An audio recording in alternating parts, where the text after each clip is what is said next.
up, fam? How are you doing? Welcome to my YouTube channel. If it's your first time here, thank you so much for coming, and if it's your second time, just know that I really do appreciate you, and I thank you so much for watching my videos, for the support that you guys have shown me throughout, since I started my channel.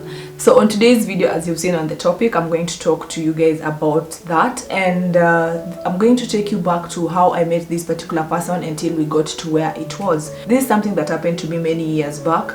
I didn't get to share with any of my relatives, I didn't get to share with any of my very close friends like details, but I remember when I was back in college, I wrote a story. There was a time I was being interviewed on some magazine, and then I did mention that I went through, like I escaped from rape or something like that, and that's all about it. But now on this video, I'm going to give you details on how it literally, like how it happened on the ground. So this happened when I was about 20, almost turning 21, if I remember well, and I was going for my computer classes in school in town. That's now CBD in Nairobi. Yes, so that's where I used to go for my computer classes. And these computer classes are things that you used to, like now when you're in Africa, when you're in Kenya, back in the days, you never used to have computer classes in high school. So immediately after high school, that is something that you could do, either to wait for your results. And yeah, so that time, yes, I didn't go immediately after high school, but now of course I started doing that. So during that time, it was after my friend, if you remember, if you've been watching this channel, I'm sure again you remember, there's a time I spoke about that friend of mine that when I ran away from home, I was staying with her, and then she passed away 6 months after us guys were living together. And then yeah, so I had to figure out how to survive on the streets, not literally on the street, but yeah, I was on my own. Yeah, so of course after burial I continued with my life. So I was continuing going to those classes, like the computer classes, and I met someone during that time, and the person I met, let me call her Tisha. Yes, so we became very, very good friends. And something funny about Tisha is that Tisha never really liked coming to those, she didn't like studying, she didn't like all these things. But I remember how it started is during an exam, how that friendship started during an exam, and she could not answer a thing. So I was like, you know what, let's just swap papers so that I can fill in for you once I'm done with mine, and then I can fill the answers for you. And that's how it happened, and we became friends after that. So Tisha came through for me, and I usually feel like she was God sent. So yeah, so this story I'm going to talk about Tisha, and also about this rape case. So Tisha was there for me, and I remember that time I was really, like, can I say suffering, but I was really struggling. Not really suffering, but I was really struggling. But at the same time, I was happy. I was never a sad person during that time. So Tisha came through, and Tisha used to give me like pocket money. Can I say, yeah, pocket money? She used to give me money for lunch. She used to give me money for going back home, because I didn't have any other person who was giving me at that particular time. So she used to, once I used to share with her a lot of stuff. We used to talk about a lot of stuff, and yeah, she used to give me money. She used to buy me lunch every single day without complaint. She had such an amazing heart, and she was always there for me. And I used to ask her, where are you getting all this money from? And she was like, I'm getting it from my dad. And I told my dad about you. She used to come every single day in school with 1,000 Kenya shillings. That's about $10 every day. And that time it was a lot of money. And I remember how we just used to live. Every Friday we could go for shopping for clothes. Anyway, that's about Tisha. Yeah. And so we used to also party, of course, on Fridays. Like every Friday we used to go out to clubs. And that's how I met this person. I don't know how to call this person, but maybe let me call this person M. Yeah. So Tisha, there's a time when we went to this club. There's a club that used to be somewhere along Kenya Cinema. And then in that building of Kenya Cinema, I think it was in that building of Kenya Cinema. And Tisha introduced me to there were two guys. One was Tisha's very close friend, and the other one was a friend to this guy. But they were not Kenyans. Yes. And Tisha's friend was very, like, I think we were almost age mates, but this other guy was older. So when we met in that club, so we became friends. Of course, we exchanged numbers, we started chatting. Then I think there's a time we met with M now, the friend that Tisha introduced me to, who was older than me, almost I think I think that guy will be friends with my dad. I don't know how they were related to this, I don't know, but yeah, I was just young and naive, maybe, I don't know. So yeah, so we met a couple of times. I remember we met at 680. There's a time they were having either a function or whatever at 680, and this guy was so wise. There's always something I was learning from this guy every single day. So how I was looking at it at that point, I was just like, this is a friend that I met. There was nothing, and every time we could meet, there was always good food, and you know I love good food. So yeah, so that's how this started. So we met a couple of times, like I think 2 times. So the third time, the guy had suggested that we go to Nairobi National Park. So we met at Galitos, and he ordered for what I wanted to eat. Of course, I love chicken, and I love that coleslaw for Galitos. It was just amazing. Then, like, it was just I just loved food. So anyway, so we went to the national park. It was my first time going to Nairobi National Park, so I was so excited about it. Me and my innocence, I just got inside the car, and then we went to Nairobi National Park. And I even remember what I was wearing that day. I had some very tight pants, and I had sleeveless top, which was very tight as well. And I remember we had bought it somewhere when we had gone with Tisha for shopping. So yeah, so I was wearing that, and then I had heels. Yes, some stilettos, very sharp. And yeah, so I remember that is what I was wearing. So picture this skinny girl wearing that, and then because the top was so tight, you could easily, then I didn't have these big stomachs, and I don't know what, I was like that, you know, my shape was just in order. So yeah, so we got to the national park.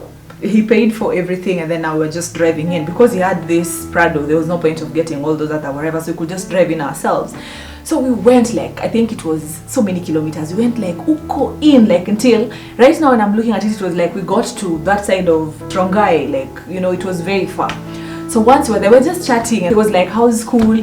I was answering, and everything was just going on smoothly. In fact, I started eating my food on our way to the national park. So by the time I was getting in, I was almost done. When we got in, he stopped somewhere, and he was like, okay, so you know, Christine, I've been doing all these things to you, blah, blah, blah, blah, blah. And then now, you know, when I think of it right, I'm like, buying me food? Like, once in a while when we meet? Anyway, so yeah, so it was like, you know, I've been buying you this and that, and in this world there's nothing for free, which is a fact, by the way. It's a fact, by the way, it's a fact, and I'll come to that. And it was like, there's nothing for free in this world, so you know, you're very pretty, blah blah blah. This is someone who's almost my dad's age, if not the same age as my dad, but he was almost my dad's age. And I was like, okay, so I didn't know where that was going, but it was like, you know, so today you have to give me something. And then I just saw the guy just changing, you know, like all of a sudden his mood just changed. I'm like, no, I can't, blah blah blah. I just started giving excuses as a normal girl would give, like, you know, I can't, blah blah blah. I didn't know that is what you wanted. It was like, there's nothing like that.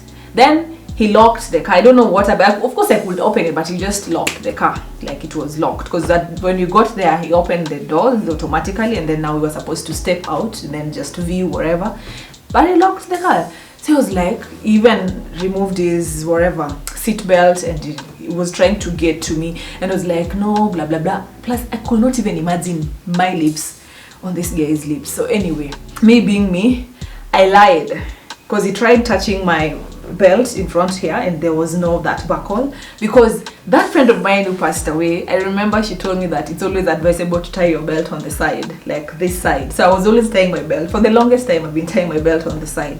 So when the guy tried to reach it, I was like, he just said that, I mean, how can you remove this top? So my trouser was so tight. How do you remove your pants? I was like, oh, so this, I lied. It was so stupid though, but I told the guy that, oh, these pants are usually very tight, and I have to. Why was I even thinking of that? Anyway, so I said, these pants are so tight, I can't remove them. I have to, I don't know, like when I'm going to shower, like I just have to allow water to get into my body so that I can just slide them down. But on this other hand, my hand was just trying to touch on this buckle so that this guy doesn't see, like, you know. So he moved back to his seat. Then I was like, no. Unfortunately, I have to. He moved again towards me. Then he started kissing me, and I was like, you know what? I'm not going to fight. I'm not going to fight. So he started kissing me, and then, oh my God, oh, it wasn't good at all. He started clicking. He was so pissed, and then he said, you know what?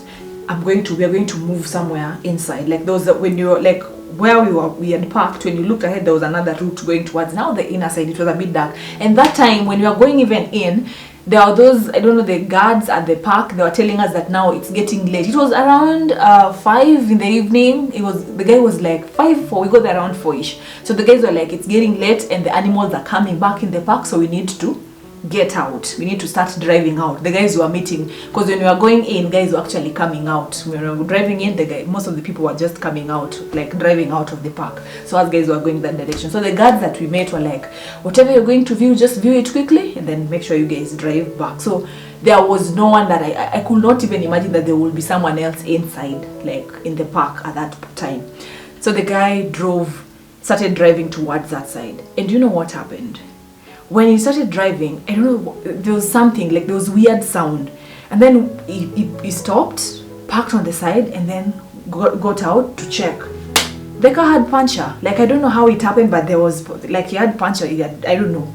So for me, because I didn't know what someone will do, but of course he had like spare parts. So it was just clicking and clicking and clicking. Luckily, because this time I was so tense, I was seated, I didn't get out, but I just saw him clicking and taking, I don't know, opening the backside, like the boot, and removing all the spare parts and trying to, So I was so terrified at that particular time because I didn't know what this guy really wanted to do. So that time I just came out of the car, like I tried and just came out of the car, and then luckily there was a pickup that was coming towards us, and the guy stopped and asked, "Are you guys okay?" And then the guy said, "Yeah." So the guy kept on driving. Do you know what I did? Took my bag and started running towards the pickup that was going. So I was just telling them to stop. So this guy, like when I was running, my heels, by the way, remember, I was in stilettos. So this guy didn't know what to do because he was on that side. He would not see me, but he noticed when I was almost getting to that pickup. So the guy when they saw me running towards them, they started slowing down, and then I jumped. And then what I did on the side mirror for this driver, there were two people, a man who was also very older, and then with another chick who was also older. I think it was wife and husband. And yeah, so I just told the guy, please keep going, because the place was far. I didn't know how I was going to get out of that scenario. Like, I didn't know what would happen to me. And imagine I dandied that pickup. Like, dandia means I just jumped on it and we kept on going. And when we got to the entrance, I just came out and told the guy, you guys saved me big time. Like, you just saved my life big time. And I walked outside. I didn't give details. I just walked outside and went to the stage where the matatus were. I was so, I don't know if I was happy or confused or stressed, or I don't know what I was feeling at that particular time. I got to the Langata matatus, the what do you call them? How do you call matatus in English? Let me use buses, yeah. So I got to these buses, and then I lighted at Madaraka. For those who know Madaraka, from Madaraka I got 33 and I went straight to South B. When I got to my house, do you know what I did? I just prayed and thanked God, for being there alive. I don't know what would have happened to me, because this guy was he started becoming hostile, by the way. Before we got to that, when he started now driving to take that turn so that he can go to some dingy place, or rather a bit further from this where everyone was passing, he was just clicking and talking in his own language. I don't know what language that was, but yeah. So anyway, I got home safe, and I was like, thank you God, I am home safe. What was that? For a second, when you're just trying now to understand what was going on, you're trying to think, okay, what did I get myself into? And yeah, I know God just saved me, and God has been saving me from so many things in my life. Some I get myself into without even knowing, and I used to, that time when you're young and you're a young girl trying to figure out life in this city, there are many men out there who will try and take advantage, and this is something that I've seen with my own eyes. And if you're watching this and you have young girls there that they're starting their life outside there, it's never easy on these streets, especially when you're living alone and you're young. And this is something that has made me I really want to work super hard, or rather I not really want to, but I really try and work so hard so that I can provide for my little sister, so that she doesn't have to go through some things that I've gone through in my life. And any man, one thing I learned after that story, even during that, all my lifetime, growing up, there's no man who will want to give you anything for free. There's always something that they want in return. There's always something, unless it's your father or maybe your brother. Even relatives, don't trust those male relatives who are trying to help you somewhere. Don't trust those relatives as well. Just don't trust them too much, especially when you have a girl child in your house. You have this baby girl that you're trying to, I don't know, just don't trust these people. So that's how my story went, and I feel like if it wasn't for that puncher, if it wasn't for that last pickup that passed us, what would have happened to me in that park, I don't know. But anyway, I just give God thanks, and I believe rape is something that happens a lot without people knowing that it's happening, or without people recognizing that it's rape, because I believe having sex without your permission or you allowing it, that's rape. So we should just watch out and just take good caution of ourselves. And yeah, so anyway, we've come to the end of this video. Thank you so much for watching. If you like it, kindly thumbs up. If you like to hear more stories about my previous life, I'll definitely share with you here. Just let me know if you want to hear more stories, or if you like story time. If you've gotten here and you haven't subscribed, kindly just press on that amazing lady popping right there. And until next time, my good people, kisses to you.